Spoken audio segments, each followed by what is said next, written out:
Teacher Courtney here from Teach Here, There, Anywhere.com, and on this channel you will find videos for teachers and parents who are looking for ways to make extra money and to inspire their children or their students from here to anywhere. In this video, we're going to talk about how to make an Outschool listing. If you don't know what to do, I'm going to give you some tips on some questions and things that will help you make some awesome Outschool classes. Let's go! So do you know where to start when you can't use a book because it's copyrighted and you can't get approval from the publisher or those sorts of things? Do you know what to teach? There's so many options. Where do I start? Start with what you love. So when you list your classes on Outschool, start with what you love. So figure out, ask yourself, what do you like? What do I know a lot about? What can I do? If you're passionate about it, why not teach it, right? Other people are going to be passionate about the same thing. I love teaching geography and I love cultures. And so I've lived in a couple of different countries. So what did I choose to teach about? I've chosen to make a culture class. I like to cook, so I made some cooking classes. I like to play games and have fun, so I made a couple of game classes, like a Be a Detective word games, where we do some different games. I do some math game classes where we do different math games, and I teach them how to practice math with math games because I love those things. So start with what you love. Make your classes about what you love, what you enjoy, what inspires you, because that will then inspire your students, which will make teaching and working at Outschool so much better. Okay, so you've decided what you love, okay? Now, once you have those topics in mind, I want you to ask, would kids like it? Would older kids like it? Would younger kids like it? Now remember, Outschool's platform is for about 3 to 18. Also, is it something you can do by video, or is it something they really need someone there to help them with? What kinds of things can I teach about this topic is another question you want to be thinking about. And what type of thumbnail could I use to do this? Some people just use those public domain pictures. I decide to make my own to kind of make it different, to show really what I'm teaching this class about. So I make them with Canva. You can think, what do you do? Okay. Now, you have your topic in mind of what you're going to teach and how you're going to make kids want to take your classes, right? The next step is to plan for your course. When I look to add a new course, you are going to need to know a few things. You're going to need to create a class title. Now make sure that your title has to do with what the topic is, or Outschool will deny it. Okay, so let's say I'm just going to actually do this flex class so I can walk you through it. Now, the next thing you're going to want to ask yourself is, how long do I want to teach this course?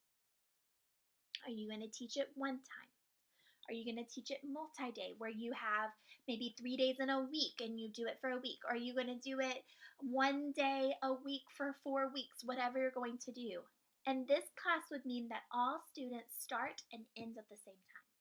Our ongoing courses are courses where learners can leave and join at any time in your class. This can be quite challenging. You can do it, and if your students don't need to know prior knowledge that you're teaching earlier in the class, go for it. The other one is a flexible schedule class, which means that you make videos and you do different things for this. I'm going to be bringing you another video talking about flex classes in the future, so make sure you subscribe to this and join me on my blog at teachheretheraanywhere.com to get more information on those flexible class schedule things. Okay, next thing, you're going to find your cover image. This needs to be, it says free of words or text, age appropriate, and at least 600 pixels wide. So I use Canva to make mine because I want to make mine unique. I don't want to just use some random picture from the internet. Now, they cannot be copyrighted images. Make sure with your thumbnail, whatever you choose for this picture, is that it is not copyrighted and that it includes no words. If it includes words, they will not market you on Facebook, and that is where a lot of Outschool's marketing is, and so that means you're not getting the exposure on that, so your class may not take as quickly. The next thing you're going to do is you're going to say we've talked about how long do you want to do your class, how long do you want to commit to teaching your class, and next, what is your focus of your class going to be? You're going to need to know that. You're going to need to put that of what you're going to do, that summary. Once you have that, you're going to write your class description. You're going to need to know that age group is going to be about, don't exceed 5 years, and then your class size. I always recommend one at a minimum of 1 because Outschool likes to cancel the classes if you haven't had it filled within 24 hours. Yet I've noticed that a lot of my classes actually book in the hours before class. And so if I have one, maybe I go to sleep with 2 or 3 students on there, and I might have a full class by the time I'm teaching that class. And that's just in the beginning of my teaching. Now, you are going to do this, you're going to find that. So I'm actually going to switch to a one-time course so you can see what that is.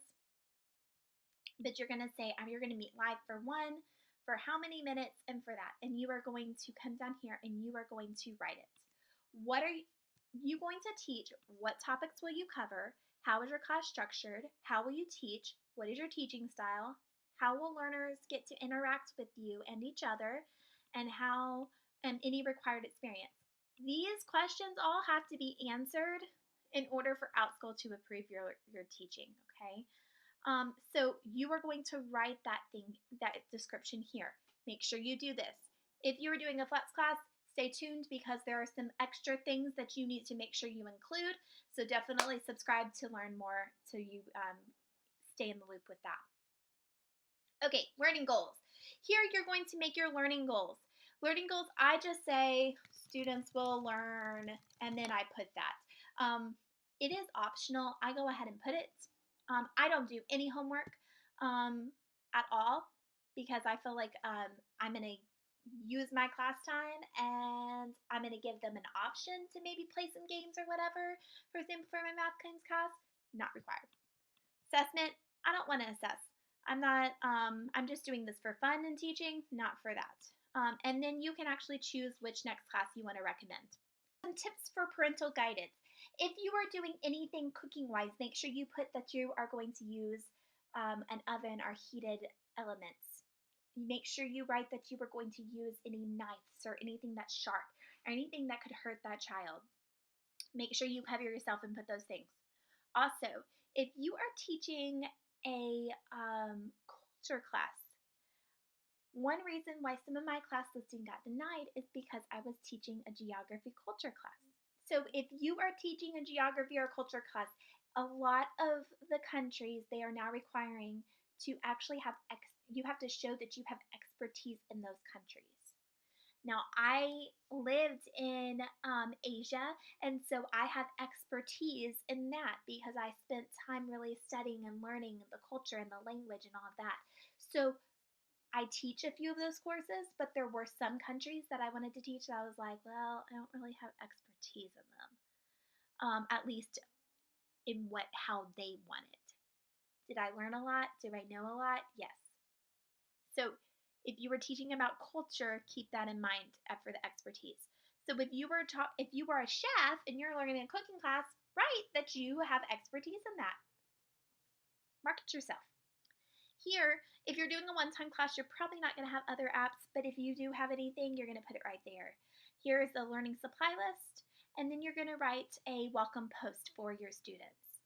Now, make sure that when you talk about the settings in your email that you are getting the responses from your students. Somehow it got marked off as no, I don't want to see when a student comments or whatever, and I've been missing out on email or messages before class from students. But it's been okay. I fixed it, and now we're on good.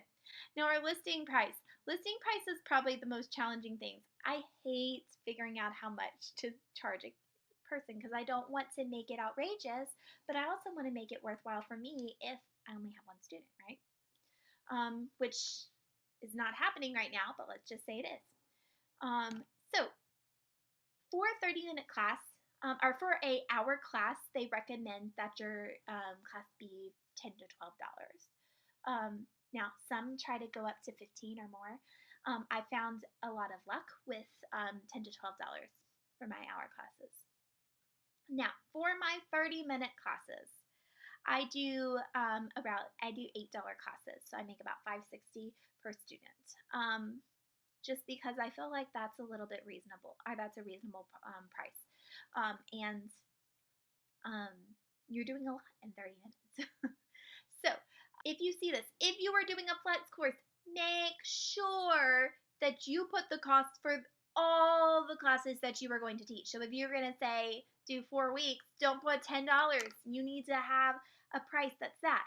Do it reasonable though, because you're not actually live teaching the class, so there, though there's interaction, a parent's not going to pay as much for those classes, I'm assuming. At least I would not as a parent. Okay, so awesome. List your classes. Once you get that, you're going to push request a listing. Request listing, and that will be live, and you will be on your way to getting those classes approved. Once you get those classes approved, it will look like this. Those classes will come back and they will say listed.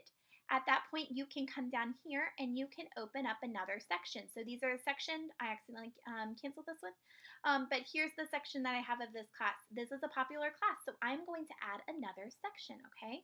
So all I need to do is, remember, book 2 weeks out. So right now is add a meeting for June 25th. At, let's do